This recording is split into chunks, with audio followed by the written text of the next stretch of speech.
There's a lady from my home county of Kakamega who committed suicide after betting 60,000 shillings of her family's saving with Aviator. Just one sentence would make a lot of questions. One, this video is to castigate all betting firms in all countries, not just Aviator, all of them. And two, this is to discourage people from betting. They say that in betting, it's only the house that does not lose. The betting farm, we have heard of so many farms, but have you ever heard of any farm, any betting farm that has gone bankrupt? No. It's because they never lose. Now, what happens in a scenario, they simplified that is, one, a betting company has expenses. It has expenses, the officers have to be paid, the staffs have to be paid, advertisement has to be paid. So let us say that all those things put together, it is 1,000,000 shillings. So they print 1,000,000, they look for 1,000,000. Previously, they used to print tickets, but nowadays there are so many ways of betting, including using your phone. Actually, I would not be shocked if 98% of the bettors use phones as the source of betting. So that one has reduced their expenses because they would use a lot of expenses in having kiosks. Those who grew up with me will remember every corner you find a kiosk for selling those cards. Nowadays they don't sell. You see, having a kiosk, you have to have a salesperson there.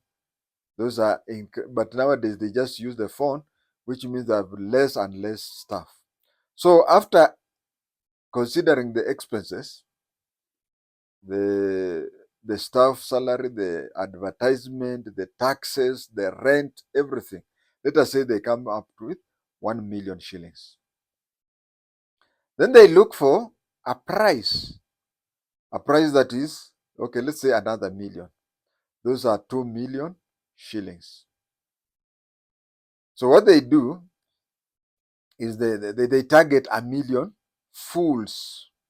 Yeah, those people who bet are fools.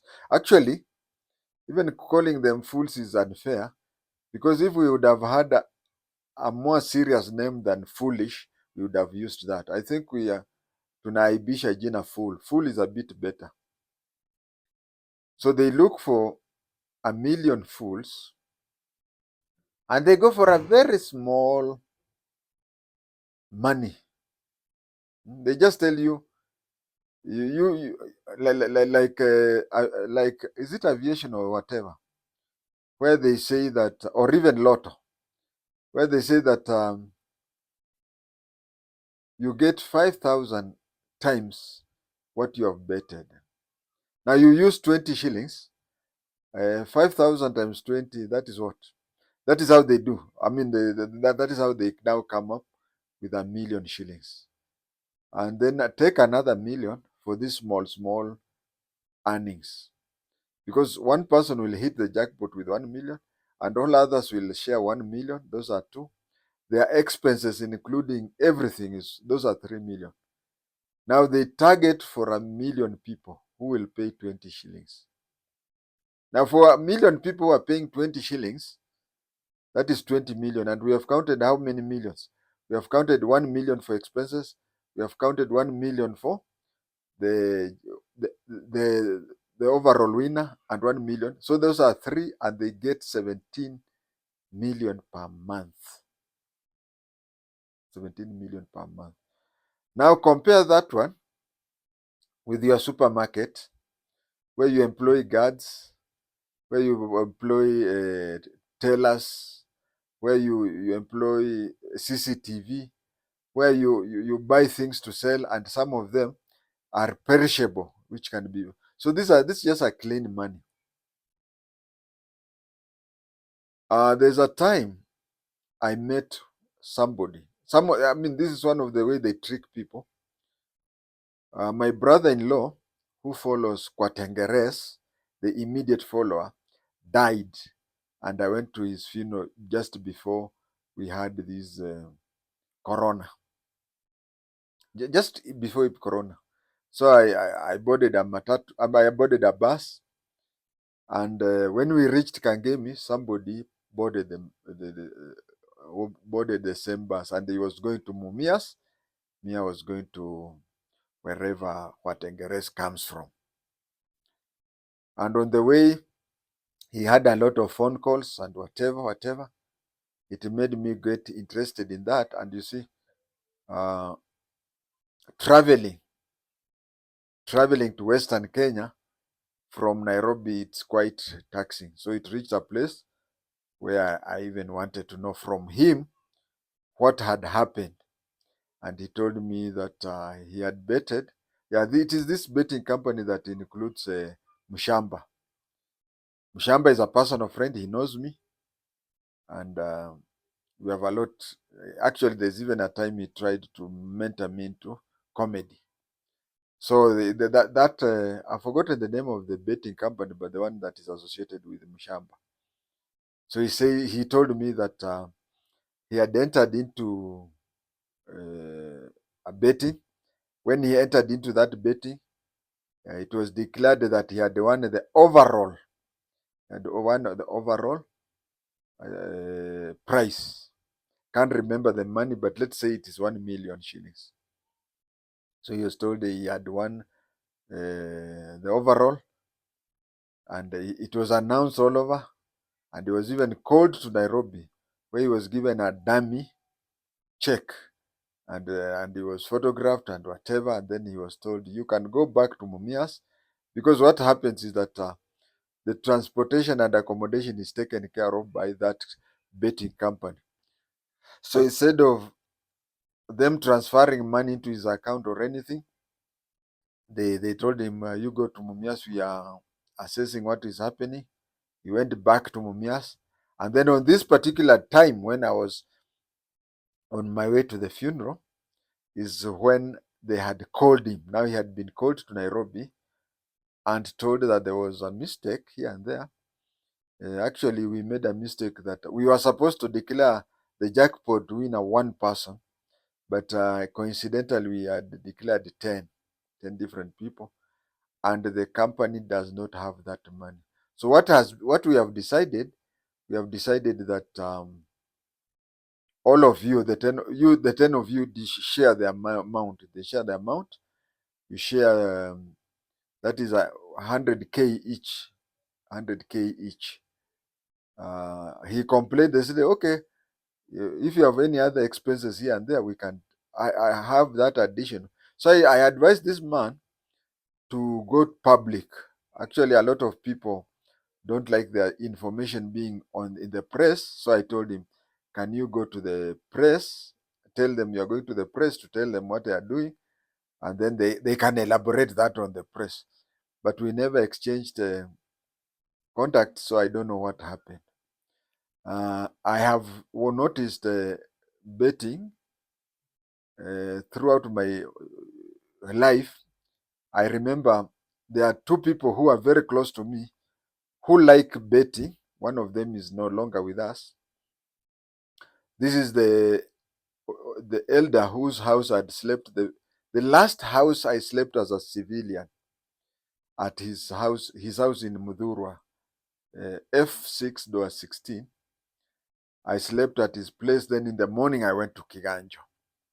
The old man is no longer alive. He used to bet with his what do you call charity sweepstake, Kenya charity sweepstake. And what he used to do is that you could whenever we would visit, he had this funny idea. I never saw him win even once, but he used to say that the formula he used to the formula that he used to win things. But there's those people, we have some people, he can be having 1,000,000 shillings, but you never know.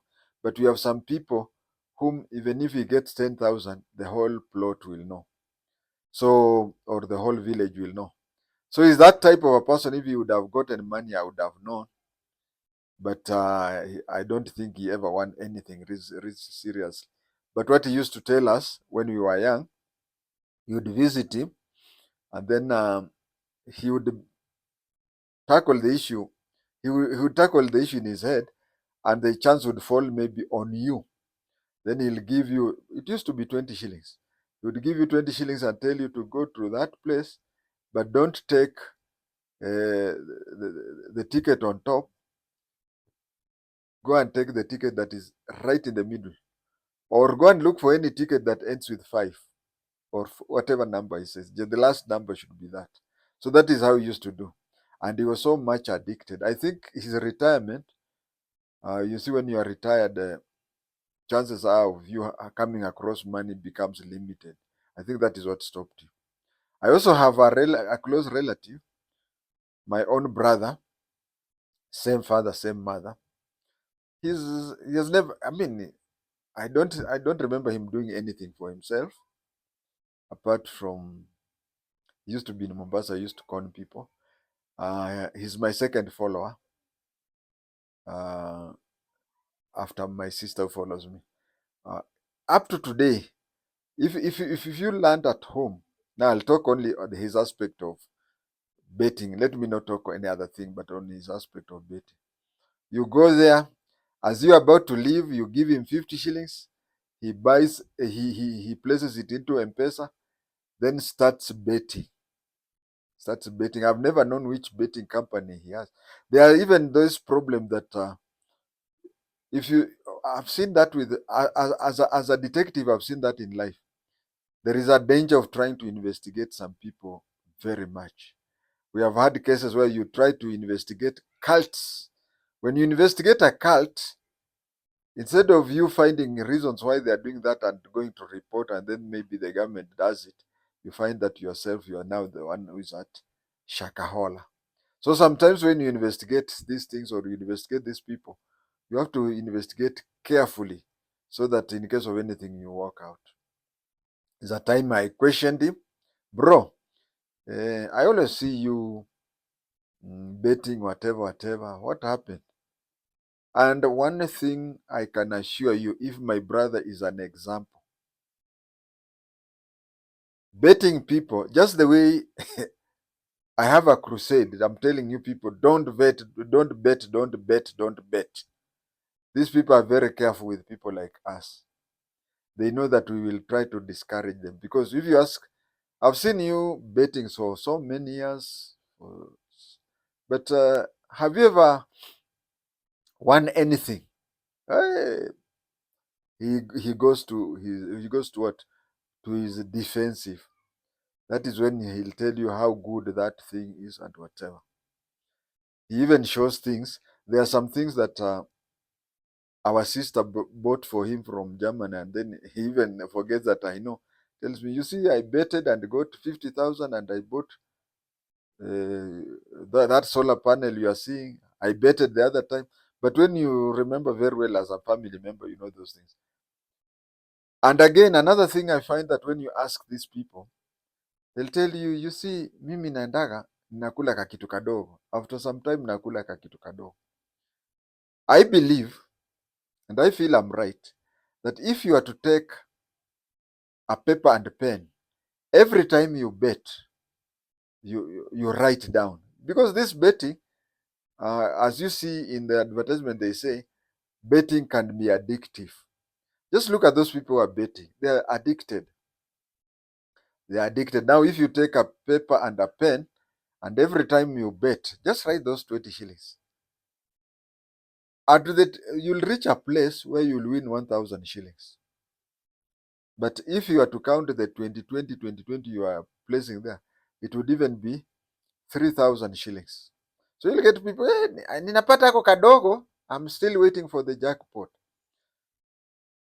And then there is another betting that has come that is now completely stealing from people. It is completely stealing from the people because you are given a number of matches, 15 matches. You are supposed to correctly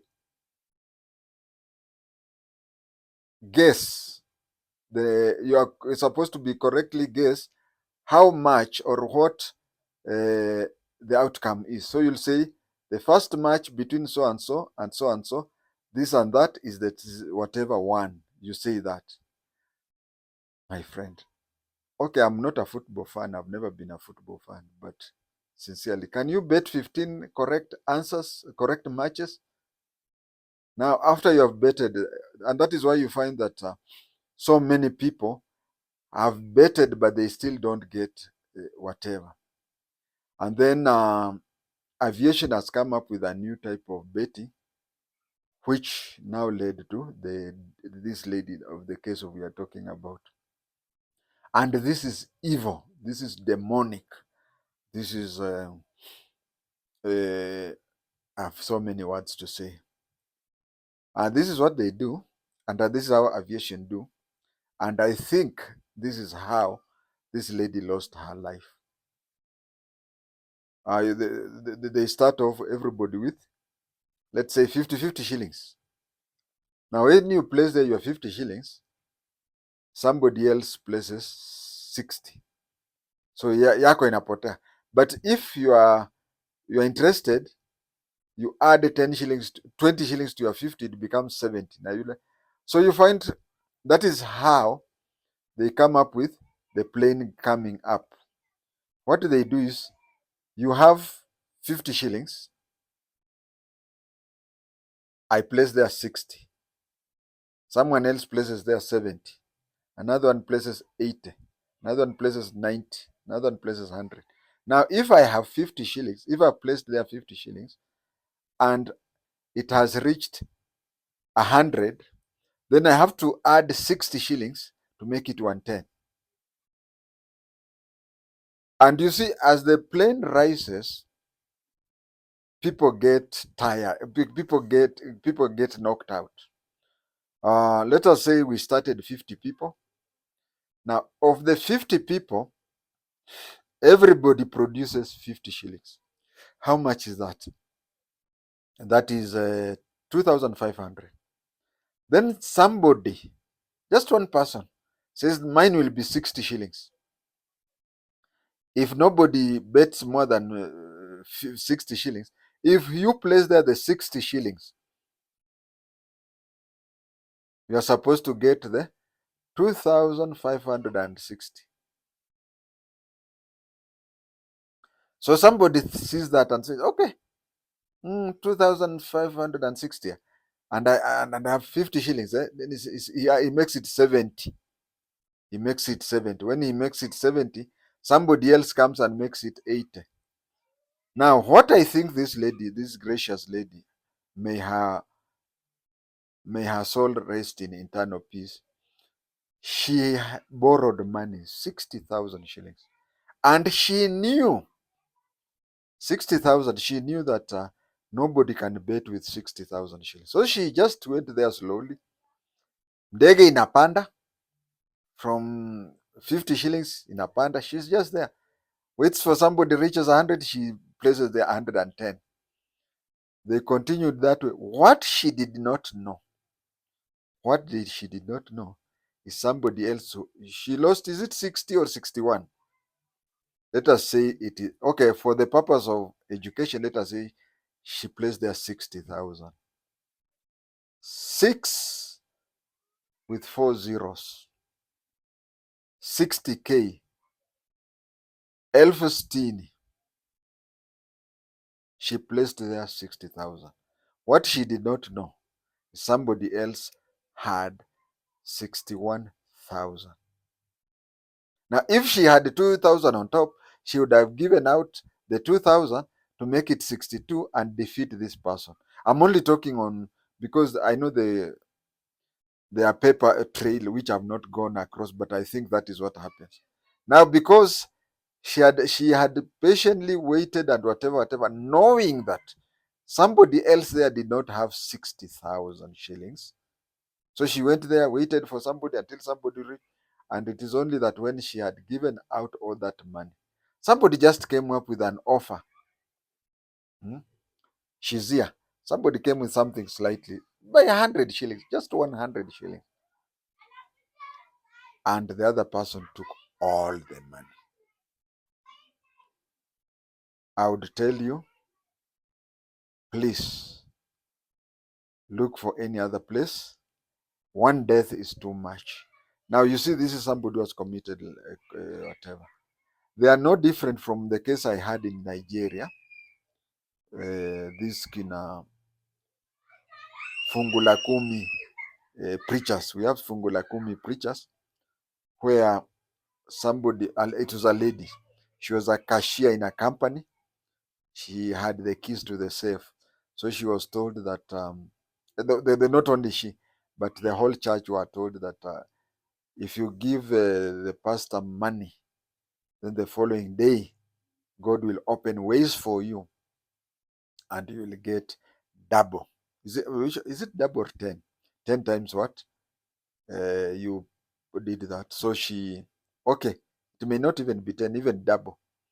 So she went to the drawer, took out the money, gave it to the pastor, and the pastor prayed for it. The following day, the money, not even a single cent did come. She had intended that if God doubles her money, she returns what she had taken without anybody knowing, and then she would just place that money there, and then the Isos are Jew, she can start her own life. So these things about panda begu and lottery, yeah, that is the word I was looking for. Please try as much as possible. Keep away from panda begu. Keep away from lottery. We have some lotteries in Kenya which are there for charitable organization. As I said, Mzee Zakayo, now dead, he used to participate in Kenya Charity Sweepstake. We have even had, nowadays I don't see it, but the last time I remember was in 1990 when we wanted to send our team, to Olympic. Was it Commonwealth or Olympic? So the Commonwealth or Olympic Committee needed several money, and some vehicle companies like that's DT Dobby and whatever, they contributed the vehicles to give those to people. So you are this whatever we contributed, it was fixed amount, 50 shillings. I used to do that. And in fact, even if such a thing comes in, I will try. That is the only betting that I try. And another one I'll tell you, when I was a student at GSU training school. Now, what happened is that Kenya Olympic Committee set out a certain target. They sold out tickets at 50 shillings countrywide, and then whatever money you got, it went to our whatever amount you contributed went to our Olympic team. And these other companies, Toyota, DT Dobby, and so on, contributed vehicles so that those who will be lucky will do that. So you see, even if you don't get whatever anything, you just know that you had assisted the Kenyan Olympic team to go to. I remember that because they had sent out posters all over the country, and one of the posters was in our office, and people are here. People are arguing in our office in a friendly way, of course. They were arguing. One took the Toyota, wrote his name there. This is my vehicle. Another one, such and such a thing. That is the lottery that I can encourage, the lottery that is there for charity, strictly charitable. Wachana na hii loto ambayo loto every week you see them going to visit people who are whatever. But in law they say that in a betting company, I think a fraction of their profits has to go to a charitable organization. That is there. That it has to go to charitable organization. So they are doing that. And again, they're also doing that as a marketing strategy. But you cannot compare that with the Kenya Olympic Committee because nobody went with any money at all. Whatever money was collected went to that. Now, finally, I want to talk about the one and only time I ever, when I was a student at GSU training school. There are occasions we could go to Nairobi streets. I mean, we used to have excuses of how to leave the Magadi camp over the weekend. We could bribe ourselves through so that we are seen as if we are people who are escorting the lorry to Nairobi. There are those who used to bribe. Me, I used not to bribe. There are those who used to bribe, and they would be given escort duties for those vehicles. And then I had a dental problem, and I had a brother-in-law, the late Francis Waithaka. Yes, the late Francis Waithaka used to work at Kabete Dental. And I knew that going to the dental hospital, I knew that going to the dental hospital, I would and be treated. I would not have any other excuse. So I used to go and see my brother-in-law, the late Francis Waithaka. He would just tell the dentist right that he should come back next week, and then the whole weekend I would spend in Nairobi. So we used to go around town, and we had a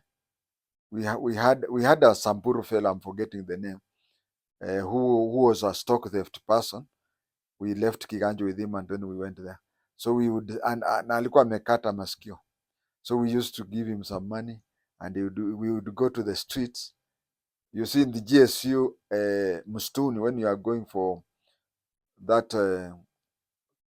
battle camp, there was no shaving there or whatever. So the only thing that could identify you as a police officer was the police identification only. Otherwise, so we would go there. The Samburu would pretend that he wanted to bet, and he would look very stupid. And these people are very clever. What they do is they allow you to win. They allow you to win several times, and then later on, now you start losing, and you lose everything. So we could go there around 5 people, and this Samburu would and he would really try to pretend to be Msamburu yule ametoka Maral jana. So you would start asking, oh, what if I give 50 shillings? If you give 50 shillings, you'll get 200 shillings. Oh, okay. But we would say, siku hizi tunajua hao watu. We pretend to be Nairobians. We know these people nowadays, they hire Masais so that ndio waonekane nini. But you see, I'm saying that while knowing that this Masai, we left Magadi battle camp at GSU battle camp, Magadi, in the morning. So we pretend we don't know each other. And then as we are staying, the four of us, him being the fifth one, we would monitor, because this fellow who has a cap and whatever says, where is whatever, kwa hivyo angalia hii iko hapa hii. Those people, we could look around and see whom they are with, because he had also several people. There are those who would stay at the corner waiting for the police waiting for people they suspect to be police, and then they would tell this one, and then they would go off. But since we did not shave, nobody would associate us with police. So as we are doing that, we would look just like ordinary Nairobians, and the Samburu would look like an ordinary Maasai who is just confused. But once we have identified who is, because once they make, let's say, some money, 500, those days 500 was a lot. There's a way he could get that money and give it to one of his people. Because when city council askaris and even the police come to arrest them, they should not find them with a lot of money. So we could do this, see those people and then surround them and then arrest all of them and then take them to a kichochoro and mag them everything, because we have the police anyways. Anasema sasa, unaona twende Kamkunji, tukupeleke Kamkunji saa hii utalala? Hapana, nini. Okay, ya leo umetufanyia kazi, hiyo ingine tafuta. So what I wanted to say is that as much as we say condolence to those people, please off uh, keep off betting. It is not good and it has never been good. Thank you.